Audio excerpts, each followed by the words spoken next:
तो इस मूवी की कहानी 1968 के मिल वैली शहर की है। मूवी में दिखाया गया समय हॉलोवीन का था, मतलब हॉलोवीन फेस्टिवल का था। हॉलोवीन के रात स्टीला नाम की एक लड़की अपने दोस्त ऑगी और चक के साथ कैंडी कलेक्ट करती नजर आ रही है। मिल वैली शहर में टॉमी मिलर नाम का एक लड़का भी था जो एक बुली था और वो चक की बहन को डेट करता नजर आ रहा था। हॉलोवीन की रात टॉमी चक के हाथ से कैंडी छीन कर भागता नजर आ रहा था और उसको ये पता नहीं था कि चक ने उसमें मलमूत्र डाल दिया था। वो देखते ही टॉमी हड़बड़ा जाता है और कार का बैलेंस खो देता है। जैसे ही उसकी कार रुकती है, चक, ऑगी और स्टीला उसकी कार पर गंदी चीजें फेंकने लग जाते हैं और जैसे ही टॉमी कार के बाहर आता है वैसे ही ये तीनों भाग जाते हैं। किंग में एक अनजान आदमी के कार में छुप जाते हैं। उस अनजान बंदे का नाम रेमोन था, जो कि एक ड्राफ्टर था। रेमोन सबको टॉमी से बचाता है। रेमोन की सबसे दोस्ती बढ़ रही थी। तभी स्टेला उसे ये सजेस्ट करती है कि आज एक हॉरर प्लेस को एक्सप्लोर करते हैं। स्टेला से सबको ये पता चलता है कि उस घर में कई साल से कोई नहीं रहता और पहले बेलॉस फैमिली इस घर में रहा करती थी। बाद में ये चारों कार में उस हॉन्टेड प्लेस की ओर निकल पड़ते हैं। तब स्टेला इनको ये बताती है कि बेलॉस फैमिली इस टाउन की पहले सेटलर्स में से एक है। उनके आने के बाद ही इस प्लेस को टाउन के रूप में विकसित होने में मदद हुई। लोगों के हिसाब से बेलॉस फैमिली में सेरा नाम की एक लड़की थी जिसने कई बच्चों को मार डाला था। सेरा छोटे बच्चों को अपने कमरे के दीवार से कहानी सुनाती थी और फिर बच्चों को मार देती थी।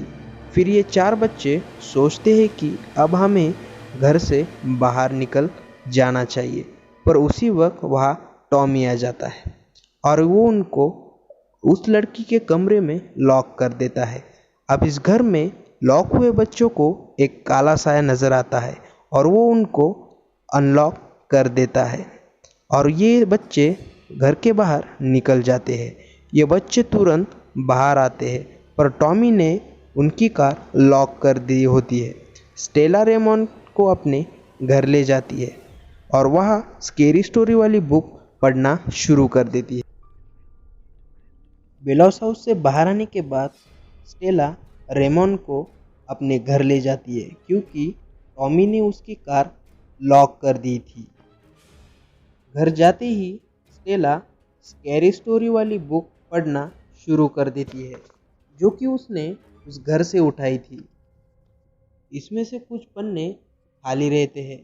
तभी अचानक ये बुक ओरल नाम की एक स्टोरी अचानक लिखने शुरू कर देती है और इस स्टोरी को भी लाल खून से लिखना शुरू हो जाता है। स्टोरी में टॉमी मेन कैरेक्टर में होता है, इसलिए स्टेला को ऐसा फील होता है कि शायद ये स्टोरी उसके रियल वाले टॉमी को पॉइंट आउट कर रही है। दूसरी ओर हमें टॉमी दिखता है जो कि कॉर्नफील्ड में से एग्स डिलीवर करने जा रहा था, जिसके फील्ड में खड़ा हॉरर्ड स्कैरक्रोन जिंदा हो जाता है। टॉमी उसे बियर और बेसबॉल बैट से हमेशा हिट करता था। आज वो स्कैरक्रोन उसका पीछा पेट में फिश फ्लॉक घुसा देता है। हॉरर्ड को ऐसा करते ही टॉमी उल्टी कर देता है और टॉमी खुद एक स्कैरक्रोन में तब्दील हो जाता है। अब आपको ये पता लग गया होगा कि जैसे इस बुक में कहानी लिखी जाती है वैसी रियल लाइफ में घटना शुरू हो जाती है। ये वीडियो को ज़्यादा लंबा ना करते हुए मैं आपको एंडिंग एक्सप्लेन की ओर ले जाता हूँ। अगले दिन स्टेला और रेमोन एक साथ टॉमी को ढूंढने निकल पड़ते हैं और इन्हें टॉमी के कपड़े स्केयर क्रू में लटके हुए दिखते हैं। स्टेला वॉज स्केयर क्योंकि बुक में लिखी सारी घटना सच हो रही थी। स्टेला को बाद में ये पता लगता है कि बुक उन चीज़ों को रियल लाइफ में लाती है जिनसे इंसान सबसे ज़्यादा डरता है। स्टेला को पता चलता है कि यह बुक सबको मार डालेगी। तब वो उसे डिस्ट्रॉय करने की कोशिश करती है, पर यह किताब ना जल रही थी ना फट रही थी। जब स्टेला ने यह बुक डंप की तब किताब वापस उसके पास घर पर आ गई थी। तब ये सारे खुद को बचाने के लिए ये फैसला करते हैं कि अब हमें सेरा के पास्ट के बारे में जानना ही पड़ेगा, जिससे शायद उनको कुछ क्लू मिल सके। तब लाइब्रेरी में जाते ही तब उन्हें कुछ नई बातें पता चलती है। उनको कुछ आर्टिकल्स और पेपर के टुकड़े मिलते हैं। उससे उनको ये पता लगता है कि बेलोस फैमिली इंडस्ट्रियल लिस्ट में एक सबसे अच्छा और बड़ा नाम था, उनमें से एक थी।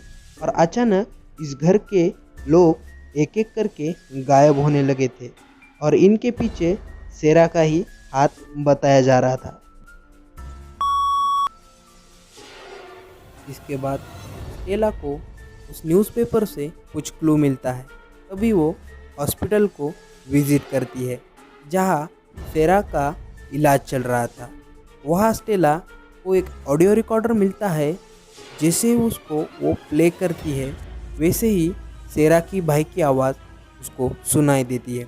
सेरा का भाई उससे वो कबूल करवाना चाहता था कि ये सारे खून सेरा ने खुद किए हैं और वो बच्चे जिनकी मौत हो चुकी है उसके जिम्मेदार भी सेरा खुद है। अब मैं आपको ये बता दूं कि उनके बच्चों की मौत कैसे हुई थी। बेलोस फैमिली एक इंडस्ट्री चला रही थी जिसका बाय प्रोडक्ट था मर्क्यूरी, और ये किसी के नज़र में ना आए इसलिए ये वेस्ट प्रोडक्ट वो गांव की नदी में डंप कर रहे थे। इसकी वजह से टाउन के बच्चों की डेथ हो गई थी। बाद में सेरा ये कबूल कर लेती है कि उसने काला जादू कर उन बच्चों को मार दिया था। उसके बाद उसे मार दिया जाता है और सेरा एक स्पिरिट में तब्दील हो जाती है। हॉस्पिटल से पूरा सच पता चलने के बाद स्टेला बेलोस फैमिली के हॉन्टेड हाउस में पहुंच जाती है क्योंकि वो सेरा के स्पिरिट से बात करना चाहती थी। स्टेला को इस घर में जाते ही यह घर पास्ट में तब्दील हो जाता है।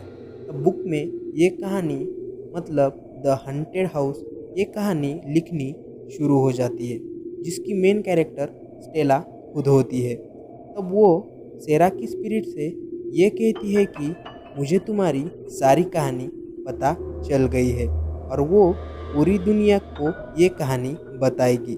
सेरा स्टेला को ये कहानी लिखने को बोलती है और उसकी इंक स्टेला का खून होना चाहिए। स्टेला इसका अनुकरण करती है।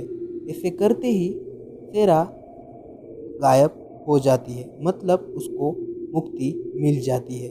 मूवी के एंडिंग में बाद में स्टेला यह कहानी बुक फॉर्मेट में पब्लिश कर देती है और वो ये कोशिश करती है कि बुक के ज़रिए उसके गायब हुए दोस्त को वो वापस ला सके।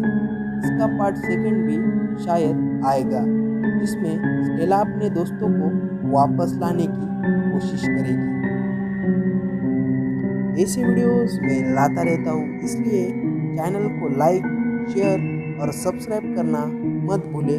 धन्यवाद।